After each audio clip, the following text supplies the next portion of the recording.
G'day there, guys. It's your main man, Marky, not Connor, even though he's a lot taller than me, and welcome back to another episode of r/relationship advice. I do hope you enjoyed today's bloody good episode, and with that said, I want you to sit back, relax, chuck a prawn to the barbie. Let's get right into it. Cheers. Am I the asshole for ignoring my family after they excluded me from Christmas again? For some context, I, 29 female, have not been on great terms with my family for a long time. My mum has spent most of my life doing everything she can to tear me down, and as of now, I haven't spoken to her in almost 3 years.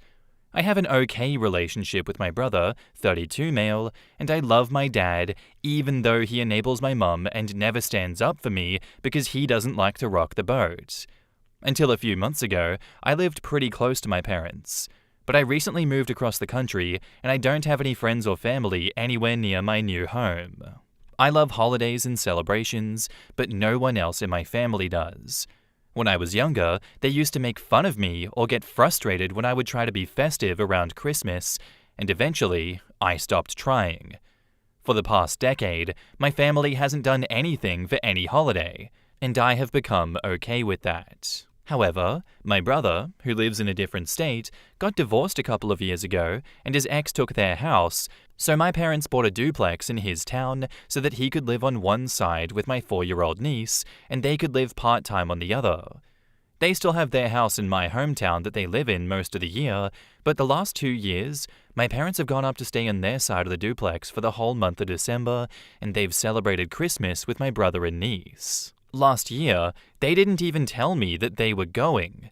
I found out from my dad's Facebook. It hurt that they decided to celebrate Christmas altogether and didn't even tell me, but I shook it off. This year, though, they did it again.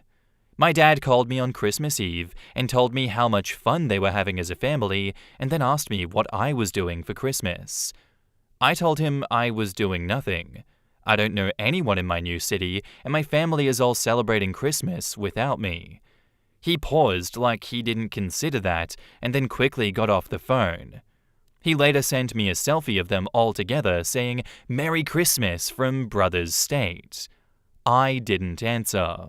Actually, I stopped answering at all.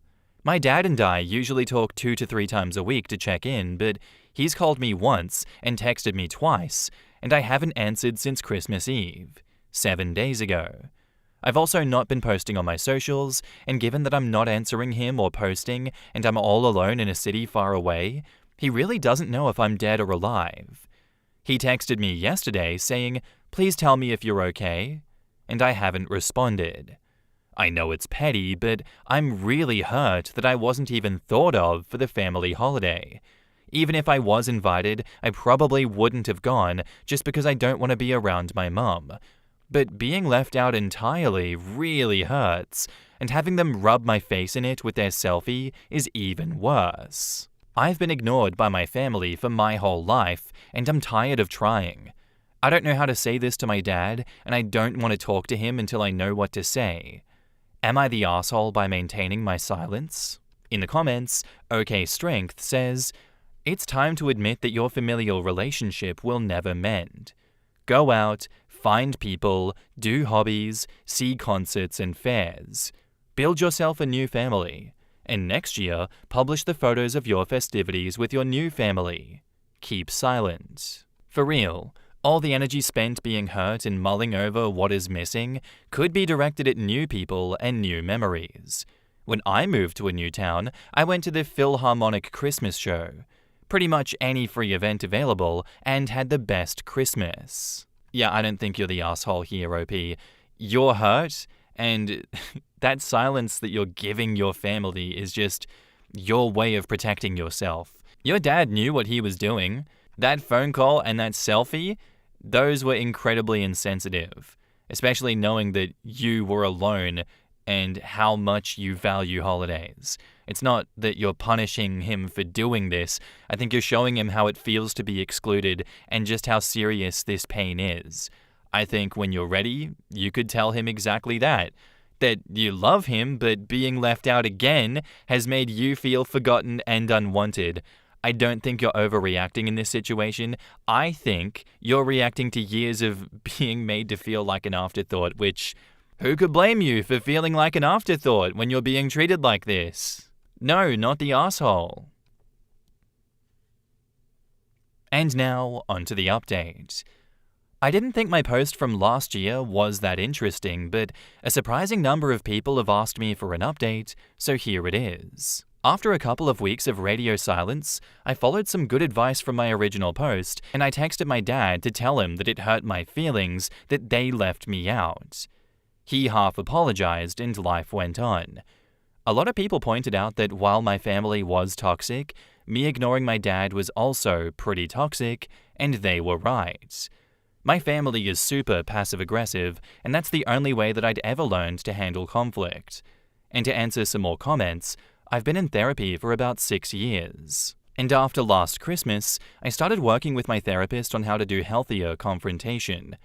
It's still not something that I'm super comfy with, but I'm getting better. I've also made a good number of friends in my new city, and I'm doing pretty well, all things considered. With my family, at the end of the day, nothing has changed. They didn't really acknowledge my 30th birthday in spring, and most recently, when I invited my dad to my grad school graduation next year, he told me that he couldn't commit to it right now, because he's waiting to see if something that he'd rather do comes up. My brother said he would come, but he's already gone from a yes to a maybe, so I don't have high hopes. The good news is that it finally hurts less because I have more or less given up on having a real relationship with them. I'm never going to be loved or cared about by them the way that I want to be, and I've come to accept that. As of now, I have no plans for Christmas this year. But it's okay. My family sucks, but I'm really lucky in my friends, and I'm grateful for that. In the comments, Quat says, "You're ignoring them is only toxic if you're doing it as a punishment. If you're doing it for self-preservation, then it's wise. Talk with your therapist about this." I came here to say, protecting your peace is important. I hope your chosen family grows and you're able to find new traditions with them. I'm glad you're in therapy. Good luck. OP replies, "If I'm being honest, it was more or less 50-50 self-preservation and punishment. It's something that I've worked on in therapy since last Christmas though." Quote, "He told me that he couldn't commit to it right now because he's waiting to see if something he'd rather do comes up. Sweet baby pickles." OP replies, "To be fair, I am paraphrasing here. That wasn't verbatim. His reasoning was more like, well, XYZ might happen, or ABC might happen around that time, or we're gonna go on vacation at some point too, so I have to factor that in. Still basically the same thing, but less blunt." You know what, all around, really strong, really self-aware update from you, OP. And it sounds like during this year you have grown a lot. You recognize that the silence was kind of a learned behavior of yours here, not really healthy communication, and you've done hard emotional work to change it. I applaud you for that. It sucks that your family hasn't changed, but I don't really know if we expected that to happen. It would be very uncommon, I think. But what's more important is that you have changed.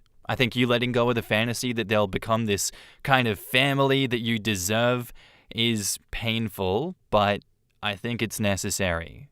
You have to choose your peace over chasing after affection from them, because that phone call where he's like, well, maybe, but I'm waiting for something better, that would crush me. I think it's wonderful that you've built a support circle, you're finding comfort in your own progress, and you're building the kind of family that you were missing, and I love that for you. I want you to keep working on yourself and being better and leaving all this bullshit with your family in the past. Thank you for the post and thank you for the update. Our next post is by user Blues02 and it's titled, "Am I the asshole for needing time before talking to my husband after catching him saying to our 7-year-old son that I'm overreacting and need to get over my father's death already since it's been over a decade?" Damn, strong start. I, 29 female, have been married to my husband for 8 years, 32 male. We got married just out of college and had our wonderful son nearly right away, 7 male. He's always been a loving and supportive husband. I never had to work and have been a stay-at-home mum for our boy. 13 years ago, before I met my husband, I lost my father to pancreatic cancer when I was only 16. It was very sudden and unexpected. With the trauma, I struggled a lot with mental health and depression for years afterwards. Meeting my husband was instrumental in healing. He knows this and was a large part of my journey. My son was told that his grandfather died from illness, but not specifically cancer, because of his young age. Today, our son came home from school and told us at dinner that one of his classmates in the second grade's grandmother was just diagnosed with stage 4 breast cancer and not expected to live much longer, and how upset his friend was because he and his grandma are close. I started crying and hugged my son and told him how sorry I was for his friend and how much he needed to be there and how awful what his friend must be going through and about to go through was. And I told him about my father's, his grandfather's, death. Naturally, my son started crying too. We were both just hugging and crying at the dinner table while my husband kind of just stared at us and didn't say much, just kept eating. Afterwards, my husband took our son into the other room while I finished cleaning up after dinner. I assumed to comfort him in his own way, as our son was still upset. I walked over, and I hear my husband telling our son how he needs to man up for his friend, and that women are too sensitive, and I was overreacting and needed to get over my father's death already, since it's been over a decade. I was shocked, stunned, hurt. I entered the room while I was still processing what I'd heard, and of course my husband shuts up. I ask him if I can talk with him privately for a minute. I tell him that I overheard what he said to our son. My husband says he's not sorry, that he's teaching our son to be a real man, and that he regrets allowing me to be stuck in my grief and not move on for so many years, and he wishes he had said something sooner. He also said other hurtful things. That I coddle our son too much, and he should never have let me be a stay-at-home mum for him because he's growing up to be a big baby. I left without saying a word. I just took our son and left for my mum's house. I need time to think and cool down. Now my husband is blowing up my phone with calls and texts, saying I'm immature, that I'm proving his point, that real adults talk it out and move on. They don't just throw a tantrum and run away, and he's beginning to get other friends and family involved. Am I the asshole for taking some space to work through my hurt and the revival of the feelings of grief triggered by today's events? Or should I have just stayed there and worked things out with my husband? I do plan to go back, but I need some time. In the comments, Full Reception says, not the asshole. The whole men don't cry misogynistic nonsense is so harmful and results in resentful, angry, emotionally unavailable men who can't express themselves. You didn't leave because you were upset by your dad, like hubby seems to think. You left because of your husband's terrible attitude. Having said that, are you stuck in your grief?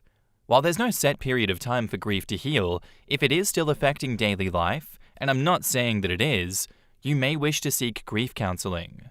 OP replies, I don't think so. I've been doing well for the last few years. I get sad at certain times, like his brother, parents' anniversary, Christmas, milestones for my son, etc. Times I wish he could have been there for, but I don't think that's unnatural. I was a little triggered tonight, but the circumstances were similar to mine, and so it felt more personal. Look, OP, I think you're not the asshole in this situation. Not even close, and I think what you did was healthy. Why should you and your son stay in that environment where he refuses to model emotionally stable parenting? Sometimes you just need that distance. You need to process your feelings and emotionally regulate. That was never going to happen there. It would have escalated into a giant blow-up, a big argument, which is not what your son needs right now. Your husband is showing a deep lack of empathy and a really odd view of masculinity and grief. I really kind of feel like he's intentionally misunderstanding it. Him saying to your son, women are too sensitive and that you need to get over your father's death? That's not okay. That's extremely damaging. Grief isn't something that you just get over. It's something that is always going to be there in one form or another. And it's not bad that it exists in your life. He seems to frame it as a weakness. I don't think you're running away in this situation. I think you're protecting your peace and your son's peace. And more importantly, right now, your son's emotional well-being. It's okay for you to grieve, even 10 years later. And there's nothing wrong with demanding respect for that. There is a big respect problem in your relationship. And unless he's willing to put in the work to apologize, recognize what he's done wrong in this situation, and change for the better, I don't really see this getting any better. If that is really how he feels, that's really not good. And now, on to the update. Hi Reddit. A few days ago, I posted on this subreddit asking for advice. The link will be posted below if anyone needs it. As was expected, some of you replied with lovely, helpful, and constructive comments, while others replied with cruel and unkind ones. Unfortunately, that's the internet for you. However, I did take some of you all's advice. First, I'd like to address 3 recurring negative comments from my original post. 1, that I'm stuck in my grief and need to move on. As far as I can tell, I'm really not. I haven't had any issues or even cried in years. It was only the similar circumstances that were brought up that brought me to tears that night. 2, that I was unfairly putting my emotional problems on my son and I made him cry. This is absolutely unfair. My son was not crying simply because I was. He was crying because of grief over what I had just shared about his grandfather, on top of feeling empathy for his friend. Perhaps the timing of this was wrong of me, but if I hadn't told him then, what was I going to say years later? What would be the right time to tell him the full story? 3, that maybe I had been overparenting my son. I will address this further in my update. So on to the actual update. As I said in my original post, my son and I did go back to my husband the next day. He did not apologize or admit he was wrong. I said I was sorry for leaving in a state of emotion, and we agreed to just table what had happened and move on. I did bring up couples counseling for our communication, as some Redditors here had suggested. He was hostile to the idea, saying that maybe I needed therapy but he didn't.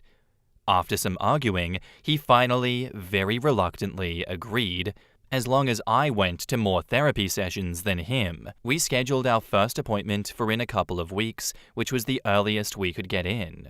While we've been in this state of waiting for the session to happen, I decided to take some more of Reddit's advice and try to get an impartial view of whether or not I was being a smothering parent, as my husband had accused me of. I went ahead and asked his parents and sister, who have seen us together, and they assured me that I was a normal parent and not overcompensating or overprotecting in any way more than anyone else. I was appreciative, but I did want to get one last opinion that wasn't colored by any family bias. So today, I went to my husband's best friend of several years, 31 male, and asked him. He was surprised since we aren't very close. We know each other but haven't spent much time together, but he agreed with the others that I'm not an overprotective parent. He then asked me what had made me ask him that, and I just said very briefly that my husband had suggested it and we'd had a bit of a fight. He proceeded to ask, "But I thought you two were very good. Didn't you just go on that romantic trip to Europe a couple of months ago?" I was very confused and asked if he had meant the work trip that my husband took. He said, no, it was definitely a romantic trip. He'd seen some of the romantic-looking bookings himself in passing on my husband's phone, and was of course just assuming that it was for us, which of course, we both now realized it wasn't and something was odd. Because why would my husband lie about it to me? I called my husband's office right then, and they confirmed there was no official work trip. After hearing how the last argument went, husband's friend offered to come along for support, which I agreed to. So my husband got home tonight, I confronted him, and he got so mad that truth came out. He went with a female colleague who he has been seeing for the last few months. He said it was easy with her because she was so uncomplicated compared to me, didn't require anything from him, and always made time for him since there wasn't any kid in the way. and that she was way more of a woman than I'd ever been. Worse, that he regretted marrying me, that he wasted his time trying to fix me, and that the sex wasn't worth what he had gotten back, now being tied down to me because of our son. I think if the friend hadn't been there, it would have gotten physical. I was so scared because I'd never seen him like this. So now here we are. I didn't leave, since Reddit roasted me so hard last time and told me last time that the disruption of taking him away wasn't healthy for my son, but I did ask my husband to leave, which he did after his friend backed me up. I think he was pretty upset too, just that his supposed best friend sided with me over him. I don't think our marriage can survive not just the cheating, but his cruel words afterwards. He clearly doesn't love me anymore. Maybe never loved me. I want to divorce him, but I don't think I can. My husband has threatened that if I move toward divorce, he will file for full custody of our son. I don't have any money of my own to fight him, and I'm not sure if my mum can afford to pitch very much in either. Would I be the asshole for leaving my husband, even at the risk of losing my son? I want to do what's best for him. The hard truth is that even with his flaws, my husband is able to provide much better for my son financially than I am right now. I'm taking steps towards getting a job and housing, but I don't know if it will be enough. Should I just stay with him after everything that's happened? In the comments, Pale Vehicle says, "Your husband will have to pay you out in the divorce. He will have to have partial custody. You will have to get a job. He will pay you child support because he earns more than you. I don't understand why you're being so defeatist. Assuming your husband has assets, you will get money for divorcing. Plus, he has used matrimonial assets to pay for sex. You should get more than him in the divorce. I don't think you're looking at this objectively." OP replies, "I'm sorry. I didn't know any of this stuff before this thread, where a lot of kind people have been helping to educate me. I haven't been involved in any finances since my husband and I got married directly out of college. He has handled everything. So I'm not really financially or legally wise yet. But I appreciate all the people offering advice and solutions." Pleasant Koala says, "Never trust your legal opponent for legal advice. You're a stay-at-home mother, so your legal fees will come out of community funds. The court will demand this, and he won't be able to refuse. It's highly unlikely that he will win full custody, as you've been the primary parent. He's trying to scare you because this is going to be very expensive for him, particularly if you're in a place in which infidelity is still considered in divorce proceedings. Call a divorce lawyer and explain your situation, and I'm sure they'll tell you the same thing. You need to call a lawyer ASAP." And OP replies, "Thank you. I will look at this. I never knew that there was funding available for divorces. My husband has managed all finances for us since we've been married." Yeah. OP, you wouldn't be the asshole for leaving in this situation. I think you're just trying to protect yourself and your son from an environment that is toxic and unstable. This wasn't just betrayal from your husband, it's emotional abuse as well. He's trying to control you. And you should be able to see that plain as day. First he attacks your grief and now he's threatening to take your kid away from you. That is textbook manipulation.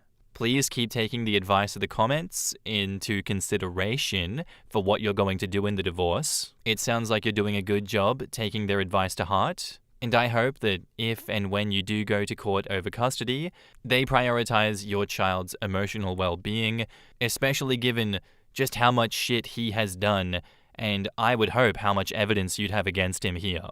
Please do leave him. Please do show your son some real strength and some real self-respect by putting as much distance between you and that cheating piece of shit as possible. Thank you for the story, and thank you for the update, OP. Anyway, guys, that's where I'm going to end today's episode. I do hope you enjoyed. If you did, let me know what you thought of it in the comments down below, and I'll see you in the next one. Bye.